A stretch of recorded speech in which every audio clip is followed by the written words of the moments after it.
Dans cet exercice, on se place dans un espace vectoriel E de dimension finie, n, et on suppose qu'on a une application linéaire phi qui vérifie phi puissance n égale 0, donc c'est l'application linéaire nulle. Donc phi puissance n, c'est la composée de phi n fois. Et on suppose également que lorsqu'on compose phi avec elle-même n moins une fois, on n'obtient pas l'application linéaire nulle, c'est-à-dire qu'il existe un élément x tel que phi n moins 1 de x est différent de 0.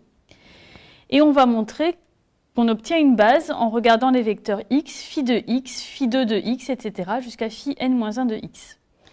Pour cela, on va supposer qu'on a une combinaison linéaire nulle, lambda 0x plus lambda 1 phi de x plus lambda 2 phi 2 de x plus etc. jusqu'à lambda n moins 1 phi n moins 1 de x.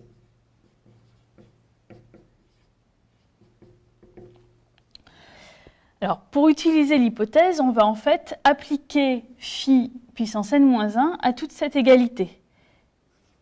Donc, phi n-1 de lambda 0x plus lambda 1 phi de x plus etc. plus lambda n-1 phi n-1 de x. Alors, d'une part, ce qui est à l'intérieur de la parenthèse est égal à 0 par hypothèse. Donc, phi n-1 de 0, c'est égal à 0, puisque phi n-1 est une application linéaire. Et l'image de 0 par une application linéaire est toujours 0. D'autre part, comme phi est linéaire, phi n-1 est aussi linéaire, et phi n-1 appliqué à une combinaison linéaire, c'est la même combinaison linéaire, mais on peut décomposer la somme et sortir les scalaires lambda 0, lambda 1, etc., lambda n-1, donc on obtient lambda 0 phi n-1 de x, plus lambda 1 phi n-1 de phi de x, c'est-à-dire phi n de x, etc., jusqu'à lambda n-1 phi n-1 de phi n-1 de x, c'est-à-dire phi 2n-2 de x. Alors, par hypothèse, phi n est égal à 0, donc phi n de x est nul, phi n plus 1 de x est également nul, etc. Et phi 2n-2 de x est aussi nul. Donc finalement, toute cette expression-là est simplement égale à lambda 0 fois phi n-1 de x, qui est égal à 0. Comme phi n-1 de x est non nul par hypothèse, on obtient que lambda 0 est égal à 0. Donc dans la combinaison linéaire dont on est parti, en fait, on peut supprimer le premier terme.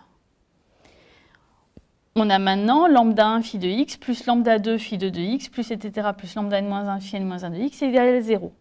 Et on recommence. De la même façon, on veut garder uniquement le premier terme pour pouvoir dire lambda 1 fois un terme non nul est égal à 0, donc lambda 1 égale 0.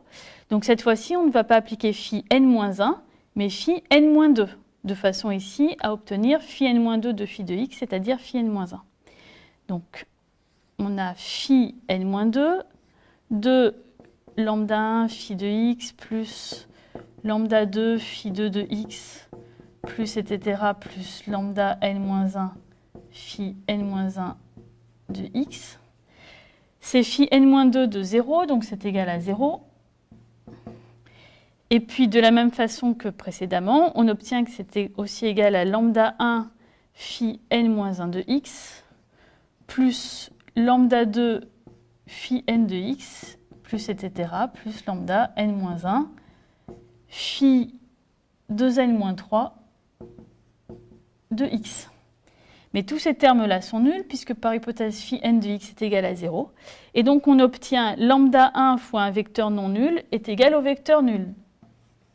Ce qui entraîne lambda 1 est égal à 0. Donc on peut aussi supprimer ce terme. Etc. On va trouver que lambda 2 est aussi égal à 0. Cette fois-ci en appliquant phi n-3. Et à la fin, il va juste nous rester le terme lambda n-1 phi n-1 de x égale à 0. Et de même, puisque phi n-1 de x n'est pas le vecteur nul, ça implique que lambda n-1 est égal à 0. Donc finalement, de proche en proche, on obtient lambda 0 égale lambda 1 égale etc. égale lambda n-1. Chacun est le nombre réel nul. Donc, on est parti d'une combinaison linéaire nulle. On a montré que nécessairement tous les coefficients étaient nuls, cela signifie que la famille x phi de x jusqu'à phi n-1 de x est une famille libre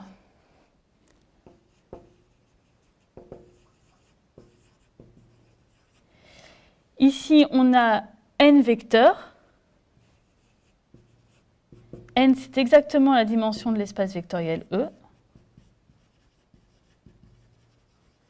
Donc on a une famille libre de cardinal la dimension de l'espace vectoriel. Cela veut dire que c'est une base de E.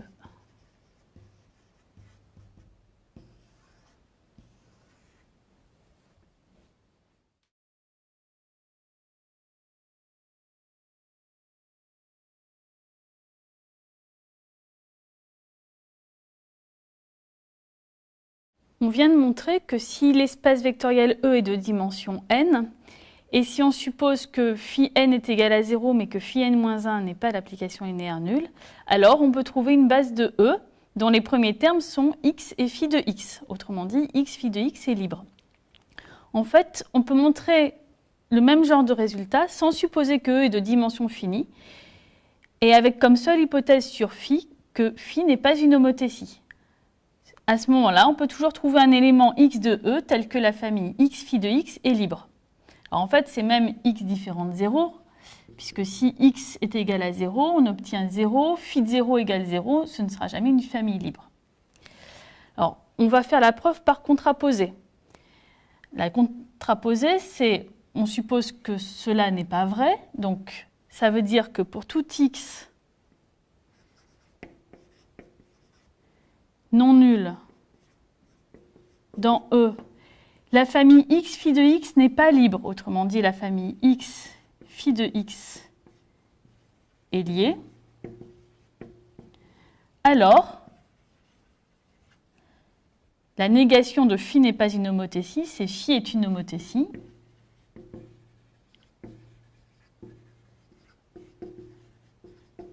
Alors, on va expliquer ce que tout ça signifie. Dire que la famille x phi de x est liée, puisque x n'est pas nul, ça veut dire que les vecteurs x et phi de x sont proportionnels. Donc ça signifie, pour tout x non nul dans E, il existe un scalaire, lambda x, tel que phi de x égale lambda indice x fois x. Donc, phi de x est un vecteur proportionnel à x, mais le coefficient de proportionnalité dépend de x. Phi est une homothétie. Cela signifie qu'il existe un réel lambda appartenant à R, tel que pour tout x dans E, phi de x égale lambda x. Donc phi de x est proportionnel à x, mais le coefficient de proportionnalité ne dépend pas de x. Donc c'est ce qu'on va montrer. On va commencer par fixer un x non nul. À ce moment-là, par hypothèse, on sait donc qu'il existe un lambda x tel que phi de x égale lambda x fois x. Et le but, c'est de montrer que si on prend y toujours non nul, donc on sait qu'il existe un lambda y tel que phi de y égale lambda y fois y. Et le but, c'est de montrer que lambda y est égal à lambda x, ce qui montrera bien que le coefficient de proportionnalité ici, en fait, ne dépend pas de x.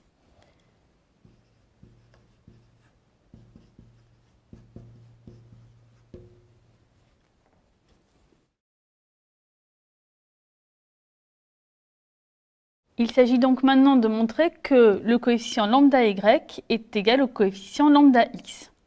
Pour cela, on va distinguer deux cas, selon que la famille des vecteurs xy est liée ou libre. Alors, premier cas, si xy est lié, ça signifie que y est proportionnel à x. Donc, il existe un coefficient alpha réel non nul, tel que y égale alpha fois x. Alors, regardons phi de y. Phi de y, on sait que c'est égal à lambda indice y fois y. Ça, c'est par hypothèse. Et puis, c'est aussi égal à phi de alpha x, mais comme phi est linéaire, c'est alpha fois phi de x. Autrement dit, alpha fois lambda x fois x. Alors maintenant, si ici, dans la première ligne, on remplace y par l'expression qu'on a ici, donc ça donne lambda y alpha fois x. Comme le vecteur x est non nul, que le réel alpha est non nul, dire que lambda y fois alpha x est égal à lambda x fois alpha x, ça implique que lambda y égale lambda x.